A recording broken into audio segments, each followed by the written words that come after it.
जय हिंद दोस्तों, स्वागत है आपका हमारे यूट्यूब चैनल में। अगर आप इस चैनल पर नए हैं तो सबसे पहले आप चैनल को सब्सक्राइब बटन दबा दीजिएगा, जो रेड कलर का आपको नीचे दिख रहा होगा। उसके बाद वीडियो को आज अंत तक देखिएगा। आज हम आपको बताने जा रहे हैं जो आप 12th पास करके कौन सी ऐसे 8 सरकारी नौकरी हैं जिससे आप फॉर्म अप्लाई कर सकते हैं और इसमें आप नौकरी ले सकते हैं। तो वीडियो को अंत तक जरूर देखिएगा और वीडियो जब अच्छा लगे तो वीडियो को लाइक भी कर दीजिएगा और दोस्तों में शेयर भी कर दीजिए ताकि ये जानकारी दूसरों तक भी पहुंच सके। तो आइए शुरू करते हैं वीडियो में। देखिए 8 नौकरी बारी बारी से सबके बारे में बताएंगे। जो पहला है भारतीय सेना के बारे में।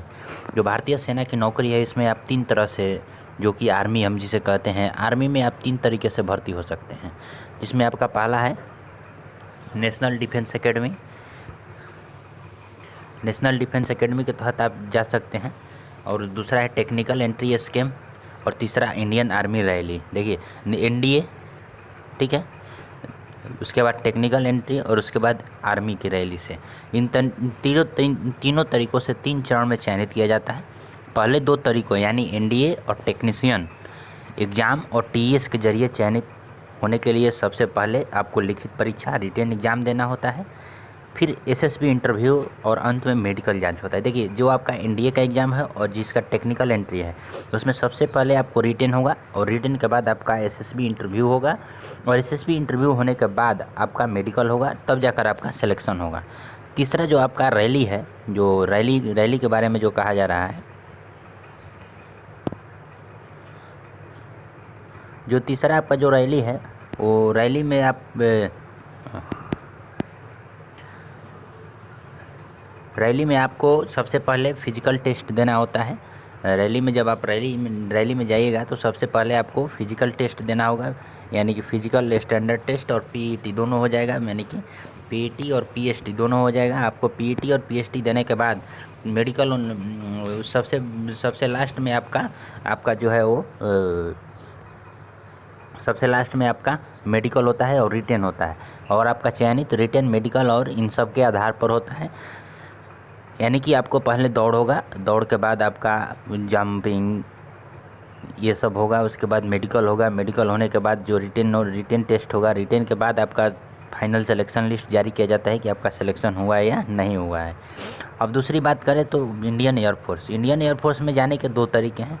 एक एनडीए एग्जामिनेशन के थ्रू जिसमें आप आर्मी में भी जा सकते हैं और एयरफोर्स में भी जा सकते हैं, और दूसरा 100 वाई ग्रुप के थ्रू। इन दोनों में अलग अलग एग्ज़ाम आयोजित किया जाता है। एनडीए के लिए यूपीएससी एग्ज़ाम आयोजित करती है, 2 बार साल में 2 बार आयोजित किया जाता है एनडीए, और 2 टेस्ट होता है। पहला पायलट एटीट्यूड बैटरी टेस्ट यानी पीएबीटी तथा दूसरा कंप्यूटराइज्ड पायलट सिलेबस यानी सीपीएसएस। इन दोनों टेस्ट को भी आपको क्वालिफाई करना होता है। दूसरा जो आपका है ग्रुप 100 और वाई। ग्रुप 100 और वाई में आप ग्रुप वाई में आप एंट्री इसके जरिए भारतीय वायुसेना में एयरमैन के तौर पर आप भर्ती होंगे। इसमें आपका सबसे कम उम्र यानी कि 16.5 से 19.5 वर्ष तक ही लिया जाता है और अविवाहित पुरुष अभ्यर्थी ही इसके लिए अप्लाई कर सकते हैं। यानी कि जो अभी हाल फिलहाल में ही 12th पास किए हैं वो भी इस फॉर्म को अप्लाई कर सकते हैं और एनडीए के थ्रू भी सेना में जा सकते हैं।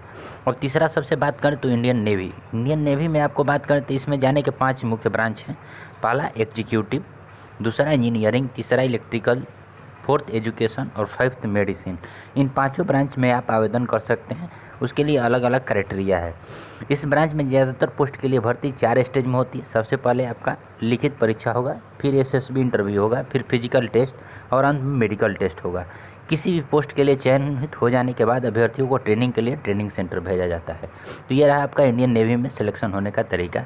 अब बात करते हैं आपका पुलिस कांस्टेबल। किसी भी एसएससी जीडी हो या स्टेट पुलिस कांस्टेबल हो, मतलब किसी भी पुलिस कांस्टेबल में अब आपका जो है पात्रता 12th पास होना चाहिए। एज जो रहा है मिनिमम 18 से 25 रह रहा है। आप अगर 18 से 25 के बीच में है, 12th पास हैं, तो आप एसएससी जीडी कांस्टेबल किसी भी स्टेट पुलिस कांस्टेबल के लिए अप्लीकेबल हैं, फॉर्म भर सकते हैं।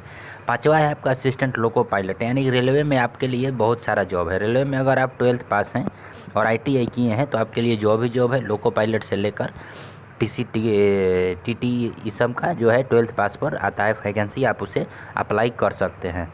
और उसके बाद आता है स्टेनोग्राफर का। अगर आपकी टाइपिंग स्पीड अच्छी है, स्टेनोग्राफी अच्छी है, तो आप एसएससी स्टेनोग्रामर, एसएससी जो है वो स्टेनोग्राफर का एग्ज़ाम आयोजित करती है। आप उस एग्ज़ाम को पहले आपका लिखित होता है, जब आप रिटन टेस्ट पास कर लेते हैं तो आपका टाइपिंग टेस्ट के लिए देना होता है, उसमें पास होने पर आपका चयनित किया जाता है दोस्तों। 7वां सबसे बड़ा है जो पोस्टल असिस्टेंट एसएससी, इसकी परीक्षा जो होती है पोस्टल असिस्टेंट शॉर्टिंग असिस्टेंट, एक सेंट्रल गवर्नमेंट जॉब है और इसकी आयोजन एसएससी करती है, जिसमें 18 से 27 वर्ष का कोई भी युवा इस एग्ज़ाम के लिए ऑनलाइन अप्लाई कर सकता है। जो 12th पास हो उसे 3 परीक्षाओं के लिए गुजरना होता है, टियर 1, टियर 2 और टियर 3 एग्ज़ाम्स देने होते हैं। इन तीनों एग्ज़ाम देने के बाद आपको पोस्टल असिस्टेंट में चयन होता है। चौथा है लोअर 8वां और सबसे लास्ट वैकेंसी आपके लिए जो है वो एलडीसी यानी लोअर डिवीज़न क्लर्क के लिए है। LDC and DEO data entry operator करके एक एसएससी सीएचएसएल का फॉर्म आता है, जो साल में लगभग 1 बार या 2 बार आ ही जाता है। यह डिफेंस और विभिन्न मंत्रालय में आपको ये नौकरी करनी होती है। इसकी परीक्षा जो कर्मचारी चयन होगा एसएससी करवाती है और इसे एसएससी सीएचएसएल परीक्षा कहते हैं। इसमें जब आप इसमें आपको 2 तरीके से वैकेंसी होती है। जब आपका एक रिटन टेस्ट होता है, जब आप रिटन टेस्ट पास कर लेते हैं तो आपका एक टाइपिंग टेस्ट होता है। अगर आपकी typing test 35 word per minute English में और 30 वर्ड पर मिनट हिंदी में है तो आप इसके लिए अच्छा एप्लीकेबल हो सकते हैं। 3-4 साल इस पद पर अच्छे से काम करने के बाद आपका प्रमोशन हो जाता है। प्रमोशन होने के बाद अपर डिवीज़न यूडीसी का पोस्ट मिल जाता है, जो ग्रेजुएशन के बाद पहले एग्जाम होता था। एसएससी ने इधर इसका एग्ज़ाम बंद कर दिया, उसको सीजीएल में कन्वर्ट कर दिया है। पहले यूडीसी आता था, एसएससी यूडीसी अपर डिवीज़न क्लर्क, अब उसे कंबाइंड ग्रेजुएट लेवल एग्ज़ाम कर दिया गया है। तो हम आशा करते हैं कि ये वीडियो आपके लिए काफ़ी हेल्पफुल होगी। तो आप वीडियो को लाइक कर दीजिएगा और चैनल को ज़रूर सब्सक्राइब कर लीजिएगा। मिलते हैं किसी और नए वीडियो में ऐसे ही नए समाचार के साथ, तब तक के लिए जय हिंद।